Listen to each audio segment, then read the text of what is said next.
TV. We're here on site at Bondi Pavilion Arts Centre. Now, welcome to the program, Gabriella. This is beautiful. Indigenous Australia art. Yep. Fantastic. And what is your art collection here known as? Mariko Arts have a special name for this collection, Yes. which is Matalanguru Urugutu, which means from the ocean to the sea. Beautiful. We've got the sea. For the viewers, the sea's about 200 metres that way. Just walk onto the sand and you're in the water. Great.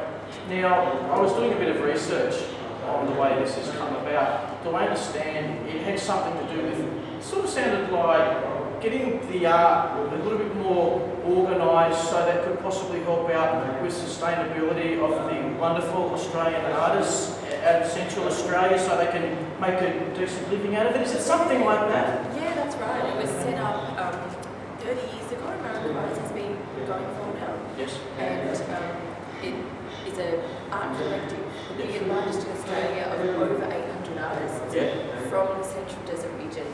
So our base is at Uluru itself. Yes. We have a retail gallery there. Yeah. And the artists come from many communities in the NP Winelands and the Central Desert. It's 100% Indigenous owned. So they own Mariko Arts and it's a non-for-profit.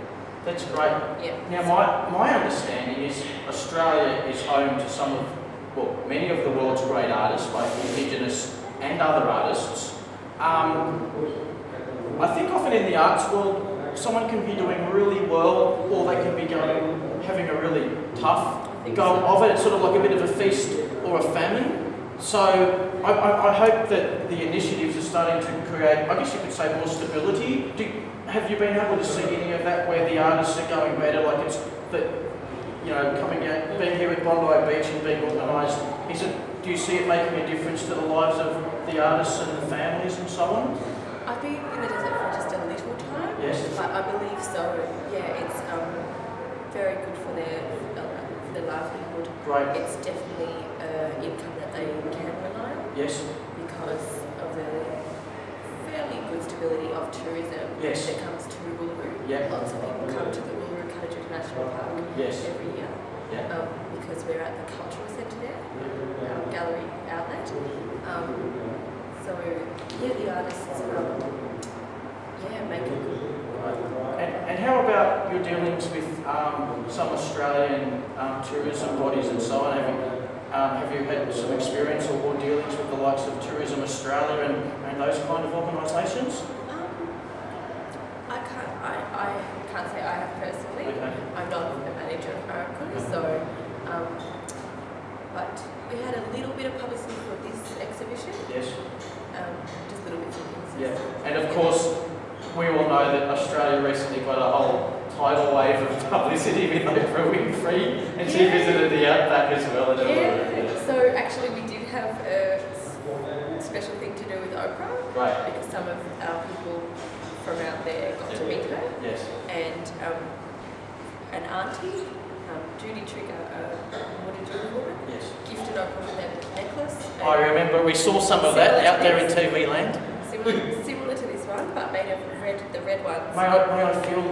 Yeah. In Inti seeds. Yeah. And then she wore it at her show in Sydney. So we were a bit excited about that. Yes. Because we sell the Inti seed necklaces, which are a seed from the desert. Great.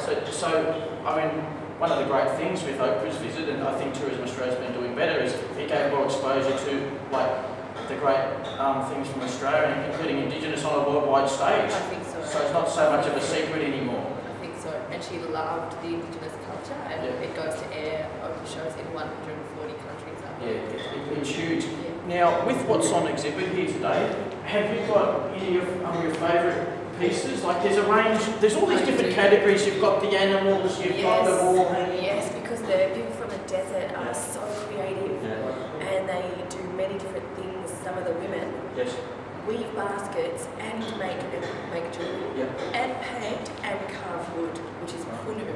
Punu is something made from wood. Okay. Mariko actually means belonging to black. Yes. They've been carving wood for a very long time. They used to carve out of rock and quartz tools, and when the first farmers came, they got wire from the fences, and they put that in the fire and they burn the designs into the wood, Oh, which right. is easier way of doing it. Yeah. And that's called volca, the pattern. Okay. So we have some traditional tools from the desert, like the spear throwers, the shields. The women have pity bowls, the big bowls they collect their food in, Yes. and they also collect water in some of them. So it sounds like A mixture. like as we know, the peoples have adapted to the environment, but they've worked that into their art as well. So they go, all right, well there's they're able to just adapt. So you've got all these different forms of art coming up from the earth, sort of thing. Yes, they've also adapted with the times, Yes. with modern tools and materials like acrylic paint, where they can express their culture and their Yeah. stories Yes. through colour Yeah. in that rich way. No, it's great. Just like we're adapting today with the TV cameras and the technology that's hitting all the excitement with media around TV. Look, it's been great to join with you today. Thank you. Thank you, Greg. Before we go, can I show you one of my favourite Oh, please paintings? do. Show us.